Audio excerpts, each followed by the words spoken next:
vida y lo que me queda es para darte la entera, para cantar de tus bendiciones. Todos mis miedos y mis problemas los dejo a un lado, nada me frena, contigo voy a cruzar la meta.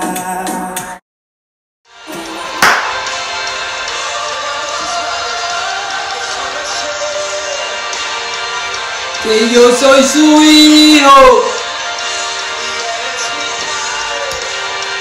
y mi padre me ama. Estos somos nosotros, un milagro. Es simplemente el hecho de que tú y yo existamos ya es un milagro. Milagro, la academia nos dice que es algo supernatural, es una intervención divina la que tiene que atravesarse en el camino para que pueda ocurrir lo que nosotros humanamente conocemos como milagro. En este corto mensaje de hoy vamos a tocar 3 puntos. ¿Qué es un milagro? ¿Qué nos impide tener acceso a los milagros? ¿Y para qué realmente nos sirve o qué nos proporciona esa palabra? Ese hecho y ese acontecimiento de algo en nuestras vidas. Vamos a comenzar definiendo sencilla, básica, pero poderosamente. Un milagro eres tú y un milagro soy yo. Porque sinceramente no sabemos por qué existimos, más porque la palabra de Dios nos dice que de tal manera amó Dios al mundo que entregó a su Hijo unigénito para que todo aquel que en Él crea no se pierda, mas tenga vida eterna. Y nosotros decimos amén. Ahora bien, el milagro que hace posible que nosotros existamos es el mismo milagro que viene trascendiendo desde la creación de todo esto. Recordemos que esta es la Biblia. La palabra de Dios es la mente de Dios. Y el milagro más grande que puede existir es el hecho de que nosotros podemos palpar la mente de Dios cuando nosotros creemos realmente en lo que la palabra de Dios dice que nosotros somos. La palabra de Dios dice que somos hijos, hermanos y amigos de Dios y de su Hijo Jesucristo. Muchas personas en el mundo tienen conocimiento y nosotros crecimos teniendo conocimiento de esto porque fue lo que nos enseñaron. Pero hay algo, no nos enseñaron completo. No nos enseñaron completo o no nos transmitieron completo la información que dice la palabra de Dios que tú y yo somos. Repite conmigo, repite ahí tú solo, sola en este momento y dile: yo soy lo que Dios dice que yo soy y punto. Y el creador del universo y de todas las cosas me llamó su hijo y me llamó su hermano. Esto es maravilloso. Cuando nosotros creemos en esto realmente, en nuestro ser, en nuestros huesos, en nuestra mente, en nuestro corazón y en nuestro espíritu, nosotros no volvemos a ser los mismos nunca, jamás. Y el mismo fenómeno que hizo posible el Antiguo Testamento con los profetas y el Nuevo Testamento con los apóstoles es el mismo fenómeno que se manifiesta 2000 años después. El creer, eso es la fe. Hebreos 11. La fe es la seguridad de lo que no tenemos y la convicción de lo que no podemos palpar. En otras palabras, es una locura. Esto es lo que dice la palabra. La palabra de la cruz es locura a los que se pierden. Pero a nosotros que andamos por fe, que creemos en Dios, en Jesucristo y en el Espíritu poderoso, santo, es palabra de salvación. Ahora bien, vamos a ver qué dice la palabra. Acabamos de decir que un milagro somos tú y somos todos nosotros porque realmente no sabemos por qué existimos. Ahora bien, ¿qué es lo que pasa y por qué no se manifiesta realmente ese poder que nosotros podemos ver en el Antiguo Testamento con los profetas y en el Nuevo Testamento cuando desciende el Espíritu Santo? vamos a ver que la palabra nos da respuesta para todo esto. Y el objetivo de este mensaje hoy es que nosotros, comenzando por mí, rompamos cadenas, que rompamos esas maldiciones, que dejemos esos vicios atrás, que dejemos esos malos hábitos. Al culminar este mensaje vamos a hacer una oración de liberación, vamos a hacer una oración de restauración, vamos a hacer una oración donde el proceso de metamorfosis o el proceso simplemente de transformación se va a comenzar a actuar y a mostrar en nuestra vida. Porque recordemos que el Señor Jesucristo lo dijo: para todos los que creen en mí, cosas como esta y aún más grande harán. Si tuvieras fe como un grano de mostaza, le diréis a esta montaña: muévete, y esa montaña se moverá. Ahora bien, hay muchas veces que esa montaña se transforma en una pareja. Hay muchas veces que esa montaña se transforma en un obstáculo que tenemos en el trabajo. Hay muchas veces que esa montaña se transforma en un cigarro de marihuana que tiene atadas a las personas, que nos tiene atados y no nos deja seguir adelante. Hay muchas veces que esa montaña se manifiesta en nuestras vidas como un vicio de pornografía, como el vicio de desnudar a las mujeres o a los hombres con la vista. Hay muchas veces que esa montaña toma figura, se transfigura en cualquiera de estos obstáculos o elementos que hoy tienen a la sociedad o a este mundo a punto de una tercera guerra mundial y a punto del colapso global que nosotros ya sabemos. Y este es el objetivo hoy de este mensaje: romper con esa cadena, con ese vicio, con ese mal hábito, con esa vida de desánimo. Que me siento bien hoy, pero mañana no, y la otra semana me sentí muy bien, pero después me sentí devastado, no sé qué me pasa. No, la palabra de Dios nos da respuesta para todo esto, y este es el objetivo de hoy. ¿Y por qué? ¿Por qué activar milagros? ¿Por qué insistir en este poder y en este fenómeno misterioso que Dios nos dice que tenemos acceso? Veamos por qué. En 1 Corintios capítulo 6, versos 11, nos encontramos con lo que realmente son los impedimentos. 1 Corintios capítulo 6 del 9 al 11. Vamos a leer el versículo 11 porque es el más maravilloso entre estos dos versículos. Veamos lo que dice. 1 Corintios capítulo 6 versos 11. Ok, 1 capítulo, verso 6, Ok, escúchame con cuidado lo que dice esta palabra. 1 Corintios capítulo 6 versos 11. Grábate esta palabra en tu corazón, grábalo en tu corazón y háblale a tu alma y háblale a tu espíritu y a todos esos malos hábitos que nosotros traemos desde niños. Porque esto es realmente lo que no nos impide, lo que no nos permite o lo que nos impide ser partes de este misterio maravilloso que es la vida y el conocer a nuestro Creador. Dice la palabra: y esto erais algunos, y esto erais algunos,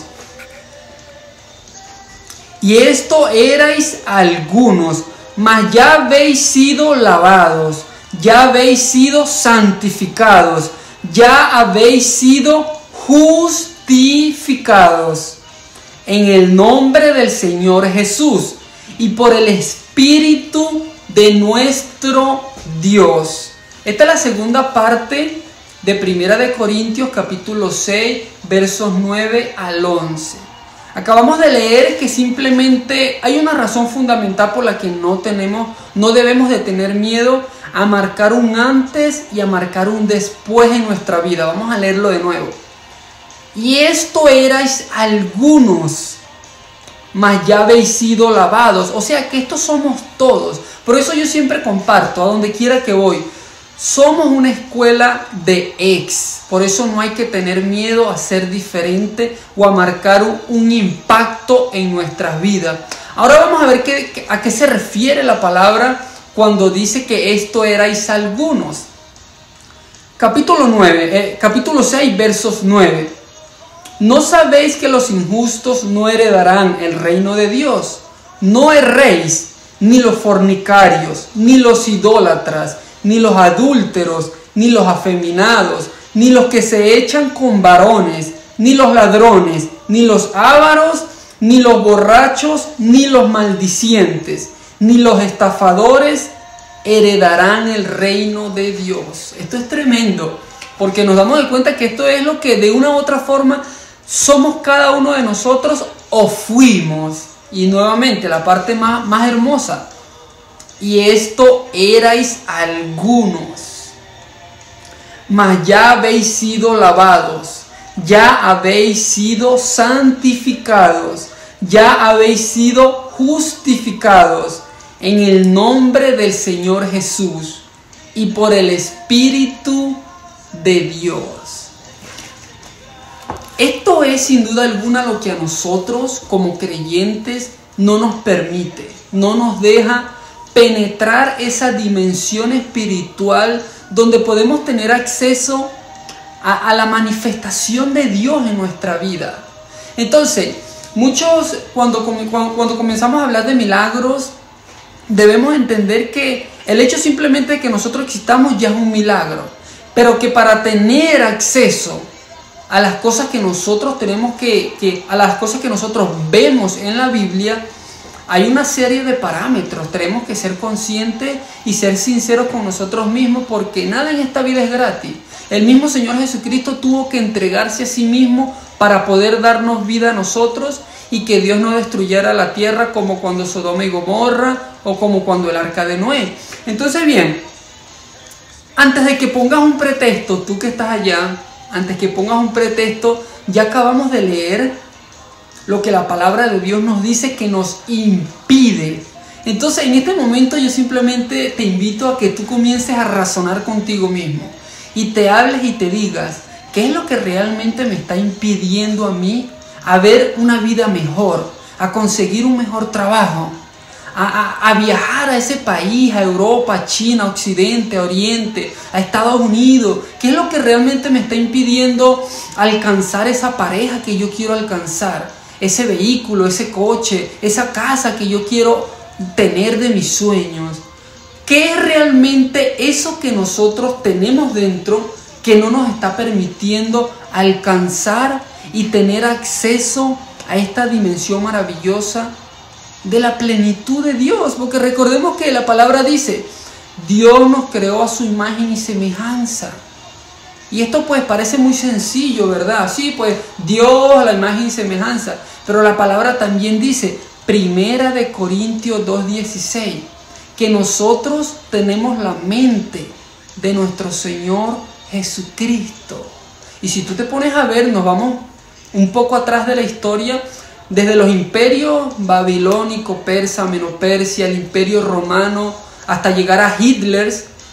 Muchos, o mejor dicho, todos los personajes históricos, dictadores y todas estas personas, de una u otra forma creyeron en la palabra de Dios, solamente que la usaron de manera incorrecta. Y lo seguimos viendo actualmente. Estados Unidos, Venezuela, Rusia, China, Irán, Israel, tantos países con dictadores que todavía hay, porque tienen la ínfula de querer ser dioses. Entonces hay un poder, y esto nosotros lo sabemos, y ese es el mismo misterio que a nosotros nos permite sentir o discernir que hay algo después de esta vida, que después de que dejemos este cuerpo no se acaba. Y es lo que dice Eclesiastés capítulo 3 versos 11, que tenemos la semilla de la eternidad. Pero la palabra también dice en el libro de Oseas que el pueblo de Dios perece o pasa trabajo o sufre es a causa de no tener conocimiento. ¿Por qué? Porque el sistema educativo que este planeta necesita, nosotros lo encontramos en la Biblia. La Biblia es la mente de Dios. Y Juan 14:6 nos dice que Jesucristo es el camino, la verdad y la vida. O sea, el camino a una vida diferente, de perdición, prostitución, homosexualidad, lo que sea. Él es el camino a una vida distinta. Él dice que es la verdad. En este mundo de mentira, donde ya no podemos confiar ni siquiera en nuestros propios familiares. Es triste, pero tú y yo sabemos que es la verdad. Y Él dice que Él es la vida. La vida después de esta vida, sin duda alguna. Jesucristo es el único ser que respondió las 3 preguntas del millón. ¿Quiénes somos? ¿Qué hacemos aquí? ¿Y para dónde vamos? ¿O hacia dónde nos estamos dirigiendo? Juan 14:6, me gozo en esa palabra. Él es el camino, la verdad y la vida. Gloria a Dios por esa palabra. Ahora bien, ya tenemos qué es un milagro. Y ya tenemos el segundo punto, que qué es lo que nos impide. Ya acabamos de ver todas las cosas, ¿cómo se pueden decir? Los pecados o los estilos de vida que muchos de nosotros vivimos y pasamos. Lo acabamos de leer en 1 Corintios capítulo 6, versos 9. Son de una u otra forma los obstáculos que nos encontramos en la vida para poder tener acceso y vivir en ese gozo que Dios nos dice que podemos vivir. Ahora bien, la tercera pregunta es, ¿cómo activamos y para qué activamos un milagro? Tú y yo sabemos esa respuesta, pero vamos a responderla bíblicamente. Esta respuesta la vamos a encontrar en el libro de Salmos. Este es uno de mis versículos favoritos y que más me gustan también. Dice el libro de Salmos capítulo 34, Salmos capítulo 34, verso 7. Escucha esta palabra con cuidado y grábala en tu corazón. El ángel de Jehová acampa alrededor de los que le temen y los defiende. Vamos a repetirla. El ángel de Jehová acampa alrededor de los que le temen y los defiende. Vamos a imaginarnos esto. Vamos a usar esta imaginación que tenemos, que es bastante amplia, para imaginarnos este panorama. El ángel de Jehová quiere decir que el ángel de Jehová en este momento, porque yo le temo a Dios y yo creo en que Jesucristo es el Señor y que Él murió en la cruz y pagó por mí. Quiere decir que el ángel de Jehová en este momento está aquí, alrededor de este lugar, de este apartamento y de este lugar geográfico donde yo me encuentro. Porque el ángel de Jehová acampa alrededor de los que le temen y los defiende. Lo acabamos de leer. Ahora bien, ¿qué es temer a Dios? Temer a Dios no es tenerle miedo, no. El temor de Dios es, en lenguaje teológico, en lenguaje bíblico, es simplemente respetar a Dios, y ese respeto se convierte en temor. ¿Por qué? Porque yo no le quiero fallar a Dios, porque yo sé que si yo le fallo a Dios, algo va a suceder y hay una consecuencia. Entonces es el temor de Dios el que a mí me da seguridad y me permite andar por la vida tranquilo, seguro, como un león, así como un león, como el león de la tribu de Judá. Vamos a leerlo de nuevo. Salmos 34:7. El ángel de Jehová acampa alrededor de los que le temen y los defiende. O sea que en este momento, si tú estás ahí, tú tienes el temor de Dios, tú tienes que sentirte bendecido, porque el ángel de Jehová está ahí. Si te van a invitar a cualquier locura, el ángel de Dios no va a hacer que esa llamada entre. Si van a llegar a tu casa y te van a invitar a salir y en esa salida vas a tener un accidente, el ángel de Jehová va a hacer que esa persona no llegue a donde tú estás. Esta es la película de Dios en la que nosotros nos metemos, nos involucramos, y en el mismo momento que estamos trabajando en la vida después de esta, vemos su mano moverse aquí alrededor de nosotros. Ahora bien, el milagro se activa con milagro. Un milagro también es que nosotros pongamos de nuestra parte y que comencemos a hacer lo que antes no hacíamos. Que comencemos, por ejemplo, a leer la Biblia, a leer un poco más la Biblia. Eso es un milagro. porque yo antes no leía la Biblia. Yo comencé a leer la Biblia cerca de 3 años atrás aproximadamente. Entonces eso es un milagro. Que una persona deje de fumar es un milagro. Que una persona deje de engañar a su pareja es un milagro. Que una persona deje de robar en el trabajo es un milagro. Y esos milagros son los que activan otro milagro más grande. Ese viaje que queremos, esa seguridad que queremos tener en la vida para movernos sin miedo a nada. ¿Por qué? Porque para nosotros el vivir es Cristo y el morir es ganancia. Esto es lo que la palabra de Dios nos dice, nos ofrece. Nuestra decisión es creerlo. Creerlo. Cada día un poquito más, creerlo un poquito más. Cada día creerlo un poquito más. Cada día creerlo un poquito. Nos vemos luego en un próximo mensaje. Que el Señor Jesucristo te cuide, te proteja y que te colme, te dé bendiciones espirituales. Es el mismo requisito 2000 años atrás y 2000 años después. Arrepentirnos sinceramente, decidirnos a comenzar una vida nueva desde cero y decirle: Señor Jesucristo, en este momento reconozco que he pecado y reconozco que he hecho el mal delante de ti, Señor. Delante de tus ojos yo reconozco que he hecho el mal. Por eso me arrepiento, Señor Jesucristo, y te pido perdón. Te invito, Señor Jesucristo, en este momento que entres a mi vida, que tomes el control de todo mi ser, Señor, de mi corazón resentido, de mi mente cochina y de esta actitud de pelea, de conflicto y de lo que sea. Señor Jesucristo, simplemente toma el control de mi vida y permíteme ser una nueva criatura. Porque yo creo en tu cruz, creo en lo que hiciste en ese madero y creo que solamente tú, Señor Jesucristo, me puedes dar vida eterna y una vida mucho mejor. Gracias, Padre, en el nombre de Jesucristo nosotros te lo pedimos, te oramos y lo creemos en nuestro corazón. ¡Boom! Nos vemos luego. Que el Señor Jesucristo te cuide y te proteja. Bye. Y lo que me queda es para dártela entera, para cantar de tus bendiciones. Todos mis miedos y mis problemas los dejo a un lado, nada me frena, contigo voy a cruzar la meta.